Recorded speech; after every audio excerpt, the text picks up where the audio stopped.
రంగారెడ్డి జిల్లా బండ్లగూడ జాగీర్ కిస్మత్పూర్లో రోడ్ల దుస్థితిపై ఆగ్రహం వ్యక్తం చేశారు స్థానికులు. కిస్మత్పూర్ చౌరస్తా నుంచి ఎక్సైజ్ అకాడమీ బ్యాక్ సైడ్ వరకు బీటీ రోడ్డు వేశారు అధికారులు. అయితే డ్రైనేజీ మ్యాన్ హోల్స్ మరమ్మతుల కోసం గుంతలు తవ్వి వదిలేశారు. దీంతో తీవ్ర ఇబ్బందులు ఎదుర్కొంటామన్నారు స్థానికులు. అసంపూర్తిగా వదిలేసిన మ్యాన్ హోల్స్ నిర్మాణ పనులను వెంటనే పూర్తి చేయాలని డిమాండ్ చేశారు. వార్డు మెంబర్ నేను ఇక్కడ ఇందిరమ్మ కాలనీలో ఈ రోడ్లు డ్రైనేజ్ వేసిర్రు, మేనాలు పెట్టిర్రు, మొత్తం గుంతలకు పెట్టేసిర్రు. ఇప్పటికీ 5-6 మంది కింద పడి దెబ్బలు తగిలించుకున్నారు. ఇంతకుముందు గతంలో కూడా ఒక బ్యాంకు దగ్గర కూడా ఒక అబ్బాయి చనిపోయాడు యాక్సిడెంట్ అయ్యి.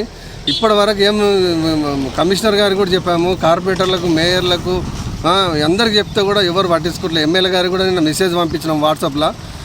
ఇప్పుడు ఈ రోడ్డు తవ్వేసిరు, ఇవి తవ్వి మళ్ళీ ఇంకెన్ని రోజులకు చేస్తారు? ఇది మొత్తము రోడ్లు మొత్తము పబ్లిక్ రావడానికి పోవడానికి ఇబ్బందులు అవుతున్నాయి. ఈ మట్టి రోడ్డు చిన్నగా ఉంది. ఈ మట్టి రోడ్లో వేసేసరికి ఆ తంబాలు అడ్డం ఉన్నందుకు మా బండ్లు వచ్చేటోళ్ళకి పోయేటోళ్ళకి చాలా ఇబ్బందులు అవుతున్నాయి. తొందర ఇవి మట్టి తీసేసి సైడ్ కానీ వేస్తే బాగుంటుండే.